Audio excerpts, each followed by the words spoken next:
You like that, don't you?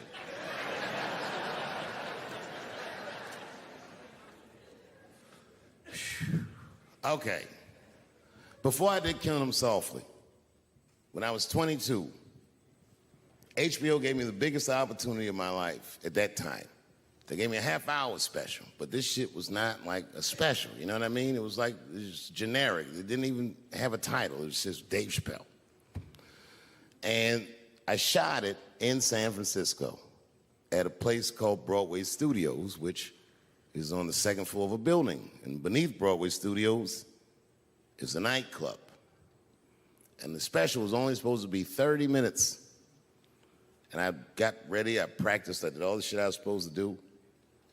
And the night that I taped, 20 minutes into my 30-minute set, I'll never forget this, music started blasting from the nightclub underneath. You could hear it real loud, and it fucked my whole show up, and I was devastated. I was a young man.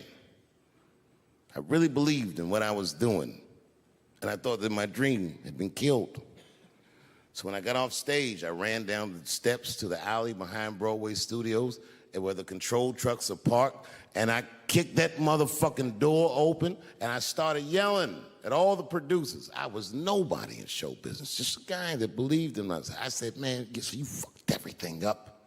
That fucking music, what the fuck were you thinking? And there was a guy who was a big-time producer, I ain't saying no names, and he stood up, and he said, hey, kid, sit the fuck down. He said, we didn't ruin anything. He said, we made a deal with that nightclub to not play music, and they didn't honor the deal. And I said, who didn't honor the deal? And he pointed to a guy. I'll never forget it. It was an old white man sitting in the Ford Taurus by himself. And he said, that guy right there. And I didn't waste no time or ask no questions. I went to that Ford Taurus, and I beat on that window, and I said, open the door, motherfucker, I want to talk to you. And that old man looked at me for 1 second and wisely drove the fuck off. And left me in the alley cussing at anybody who would listen. And 2 minutes later, literally 120 seconds later, couldn't have been any more than that, the doors of the kitchen in the alley of that nightclub underneath Broadway Studios flung open. And that old man was standing there, that same old man with reinforcements. He had 2 big goons with him, and he looked at me, and he was calm as a cucumber. He said, you, come here. I want to talk to you. I didn't know anything about the streets at this age. But I found out later in my life that these men were Russian mobsters. And I don't know what you guys know about the Russian mob, but these are the niggas that killed Denzel in Training Day.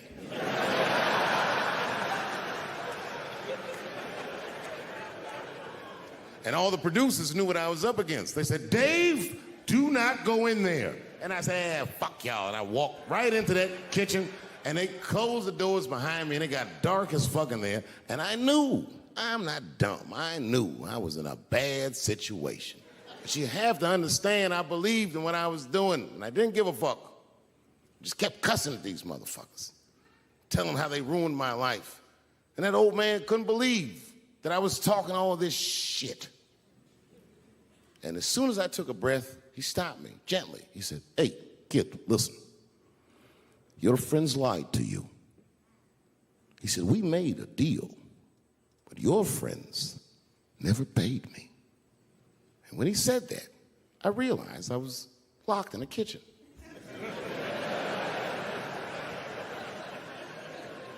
I realized he was telling the truth, which would make me wrong. And the very moment that I realized I was wrong, for the first time, I was afraid. You see, it's a funny thing if you believe you're absolutely right. You can get drunk off the feeling of how right you are. That's why gay people are so mean.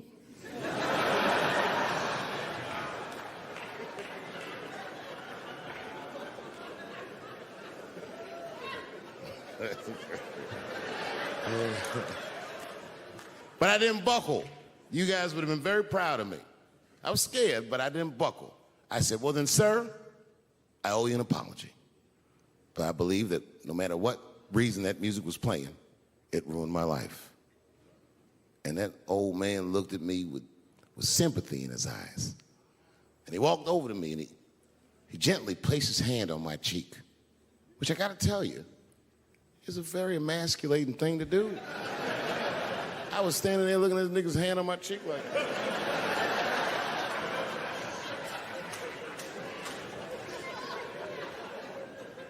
and he said, on my cheek, real soft, just like that. The doors opened back up, the light from the alley flooded into the kitchen, and I just walked out alive. I lived to fight another day. And in that moment, I learned one of the most valuable lessons of my life, and I have to share it with you. And that lesson is this.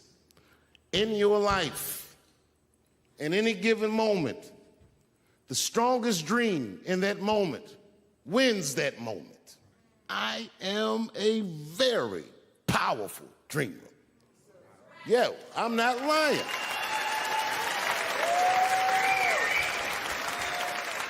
I dreamed tonight, this very night, as a 14-year-old boy, and I am living it as a 50-year-old man. My dreams are very strong. Today, I walked all around Washington. I used to be poor in this city, and all day people just said, hey, Dave, like they knew me personally, and I felt like I knew them. And I say to myself, my God, Dave, what a powerful dream. But then sometimes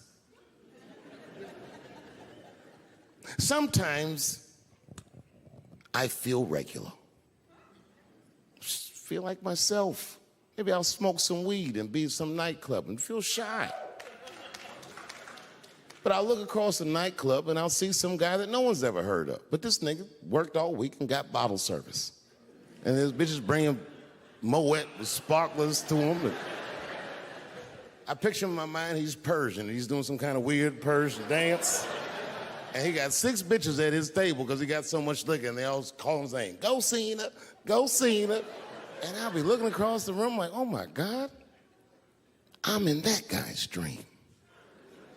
I can hear him telling his friends, hey, how was the club last night? Man, that shit was fantastic. I had bottle service. I seen Dave Chappelle across the club looking at me like, ooh, who was that? And that's the trick to life. You have to be wise enough to know when you were living in your dream. And you have to be humble enough to accept when you're in someone else's. It's why I don't judge between Will Smith and Chris Rock, because you guys look at them as big ideas, but I look at them as fellow dreamers. I can't judge between them because I see myself in both of them. I am Will Smith. I am the man that cannot take it anymore and will slap the shit out of the next person that says a crossword to me or somebody that I love. And I am Chris Rock. I am the man that can get slapped in front of the whole world and keep my composure so I don't fuck anything up. That is what men do. Men make boundaries. Men enforce boundaries, and men test boundaries. And no man tests more boundaries than a trans man.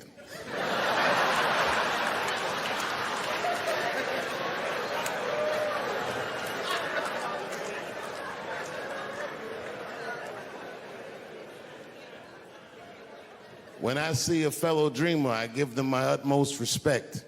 Even if I don't understand what their dream is. I know a dreamer when I see one. And I've met many powerful dreamers in my life. None more powerful than a man who calls himself Lil Nas X. I met this nigga at a party. I had no idea who he was. But the minute he walked in that party, I knew I was in his dream. Everybody in the party was another dreamer. Everyone was famous, but when that nigga walked in, he was dressed like C-3PO. He was shining.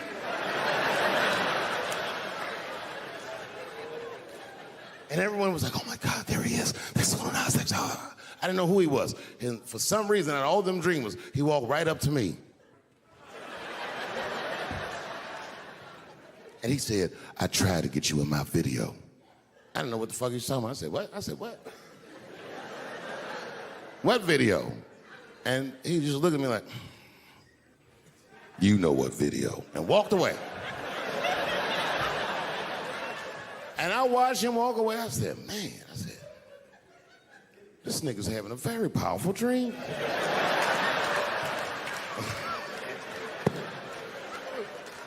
You know what it reminded me of? It reminded me of when we was in grade school. Remember in grade school, the teacher would ask everybody what they want to be? Timmy, what do you want to be when you grow up? And Timmy acted like he had an idea. He'd stand up, he'd say, I want to be a fireman. And the teacher would say, Timmy, that is a beautiful dream. But Timmy didn't mean it. Timmy said he wanted to be a fireman because deep down, Timmy's attracted to fire. And by the time he's 14 years old, this nigga's a full-blown pyromaniac, playing with kerosene and matches like a goddamn expert.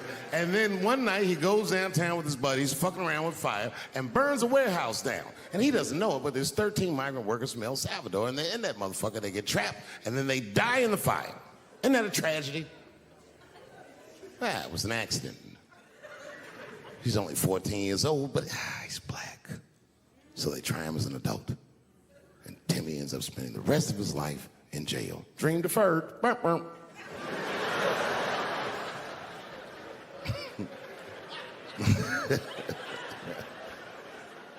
What about you, Billy?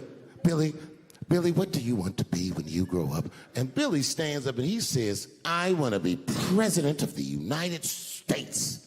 And the teacher says, oh my God, Billy, that is a wonderful dream. And Billy means that shit. Billy does everything right. That motherfucker gets his grades up. He joins student government. He even does extracurricular activities like show choir just to make his resume look good. He's on track to be president, but junior year he wipes. When he's 16, he gets his girlfriend pregnant and has to drop out of high school to make ends meet. But lucky for him, the local Walmart's hiring. By the time he's 20 years old, this motherfucker makes assistant manager at Walmart. He's the youngest one in the district. He says, oh my God, if I can keep this up for 4 more years, I could be a manager. And if I can keep this up for 6 more years after that, I could even be a regional manager and have as many as 3 Walmarts under my control. And he's a big picture guy. He sees where this path is going, so he kills himself.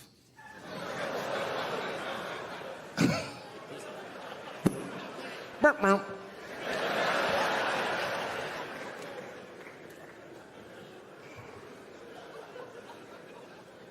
Well, what about you? What do you want to be when you grow up? I don't want to say, because I don't want the other kids to laugh at me. Who cares if they laugh? Your dream is yours. Own your dream so they can come true. Say it loud and proud. What do you want to be when you grow up? Lil Nas X. That nigga stood up in front of the whole class. I want to be the gayest nigga that ever lived. I want to do a music video and slide down a stripper pole all the way to the depths of hell and suck the devil's dick at 10 o'clock on BET while all the kids are awake and can see me. Shockingly, that was the only dream that worked out.